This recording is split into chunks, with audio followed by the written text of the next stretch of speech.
Today's video is going to be for the free-to-play folk because around this time you should be already doing it or getting to Foggy Prison. I'm going to tell you how to prep for it, I'm going to tell you how to do it, and then what your next goal is after. If you like my video and like my content, hit the sub button, hit the like button, hit that bell dingy thing so you know when I post a video. Let's go, baby.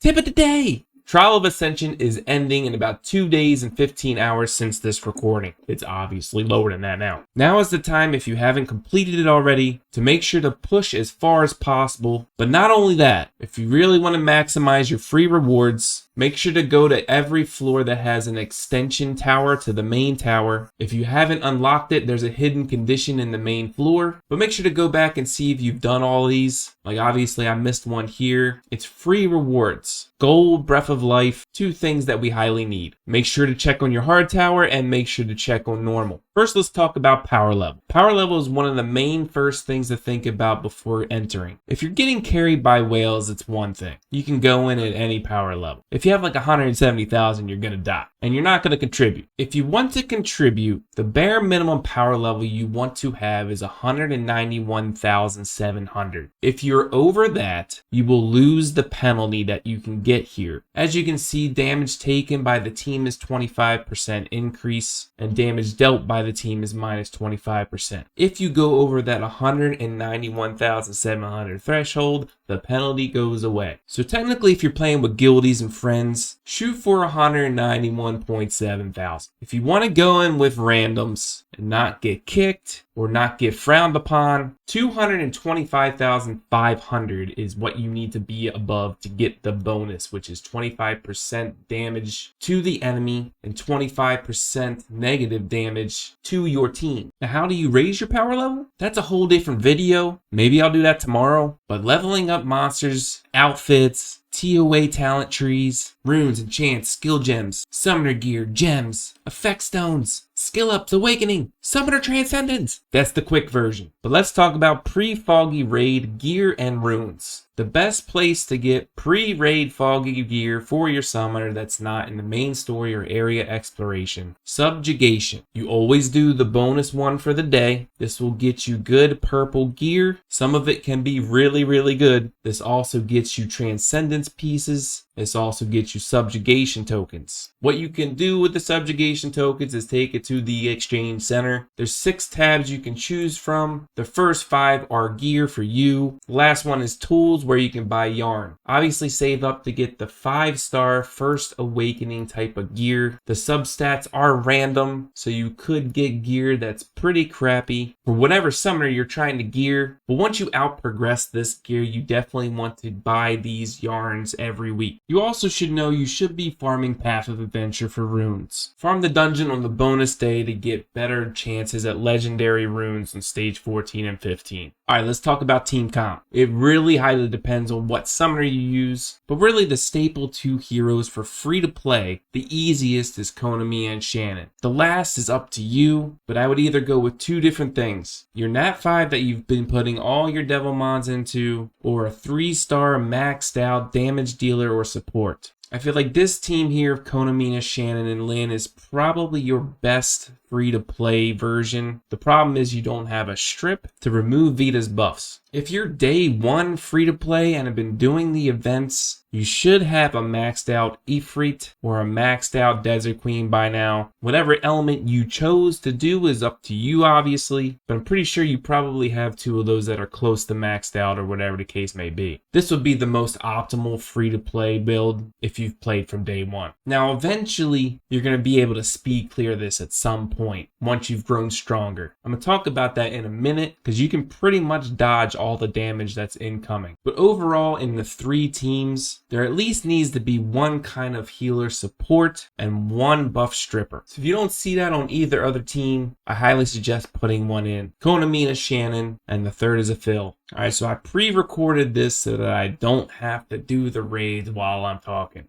But here we got 3 teammates all over the threshold. We all get the bonus. We don't have any monsters that buff strip here. However, we are all Orbia. So if we need to strip the buff of the damage buff from V2, then we can all switch to light staff and remove the buff. Alright, so first and foremost, you definitely want to start out with Vita. Vita has a damage buff that she gets, and it's just a lot easier to take care of Tau later on. You can dodge all of Tau's stuff later. It's just easier to focus Vita first. This is actually really fast because one of my teammates has Naomi, and Naomi is crazy. Applies a crit damage up debuff to the enemy. It's just that's Naomi, and it's just a different video. But what we go ahead and focus down Vita. So we kind of, because we're doing so much damage, you can kind of ignore the actual boss mechanics.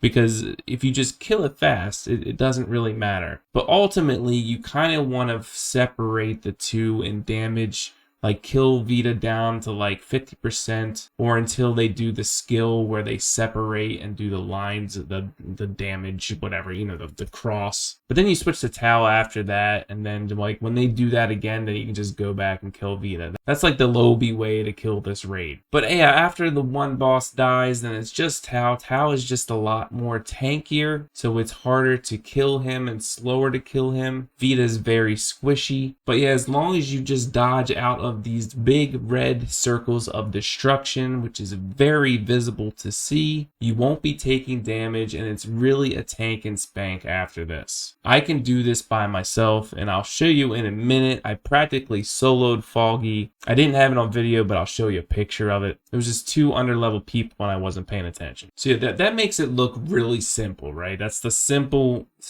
way to do it. It's literally just burst Vita down, then go after Tau. But this is one reason why you don't want to go under the threshold and get negative penalty. Both of these players died early, and I wasn't really mad about it because we still ended up beating it. It just took a long time because I was doing it by myself, and they got good gear from it, and it was just my support run. That's just icing on the cake. Here's another example of something that you shouldn't do. 179k. I understand, I get it. I guarantee you this guy is just bringing in a new summoner. He probably already has a maxed out other summoner, but he's bringing in a new one to get some gear. Just wait. Wait till you're over 192. He dies super early, and me and Badouge, we pretty much 2-man it. The first run I showed you, the AI that I selected, it was on focus target. This time I'm going to show you what you do to dodge all of the damage. If you really want to bring like a less support type of team, less healers and just more damage, you can put it on the whistle, and every time you run, your monsters will stay on top of you and follow you. Okay, so you can pretty much dodge every single thing if you wanted to.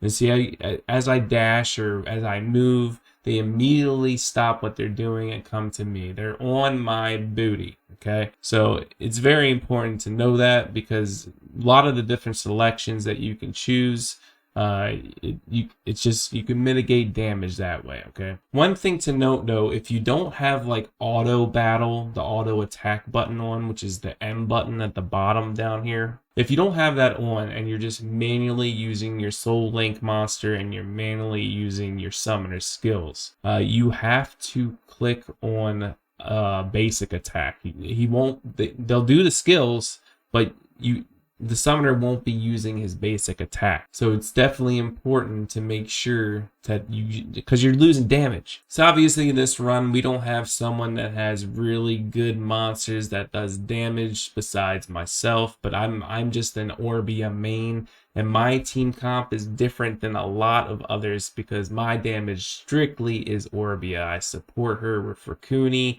and I'm resetting skills with Rakuni and Tion. So it's all about Orbia on my build. But as you can see here, that lower power level player is not really contributing to much. He's pretty much just tanking Vita. But as you see here, not only does this guy come in with lower power level, he stands in big red circles and dies. So I was giving him the benefit of the doubt that he had a max summoner. So I wasn't really worried about it before we started the raid, but that just makes me think he just doesn't know the mechanics of the fight and what you need to go in there. to actually contribute and not be hand carried. That's alright though, we got you, brother. But yeah, this is like the very free to play, safe way. Kill Vita. Tau is already at like 60%, so it's not going to be a big deal. But really the easiest way, burn Vita, then kill Tau. There's not much to this raid. It's just the gear and rune check. Be over the power level. Don't stand in big red circles or big red lines. And as you can see, we finally take him down, right? And of course, we helped our brother Anesh out with a legendary ring over there. Look at that, and that's perfect cleave ring. Look at that nonsense. And poor Bajou over there gets purple gear. Alright, so you finally beat Foggy. One thing to note, go into area exploration and do prison in the fog. Because you got to beat it once, and then you do chaos of Vita Tau. You got to beat Foggy Prison 10 more times just to get into White Shadow Castle. And speaking of White Shadow Castle, that is your next goal. You need to raise your monsters and raise your summoner level to no penalty minimum. If you're running with friends and guildies who don't care and want to carry you, 248,000. That's your goal. That gets rid of the penalty and you can somewhat contribute. If you want the bonus, it's around 292,000. So get grinding and get this gear. That's it for today's video. Just wanted to put this out there just in case you're not here yet, or if you're having trouble with doing it, you're getting the bad teammates or whatever the case may be. You can do it. It's easy. Don't stand in red crap. Kill Vita. Kill Tau. Easy. If you like this video and like my content, sub, like, ding ding a bell. I'll see you in the next one. Peace.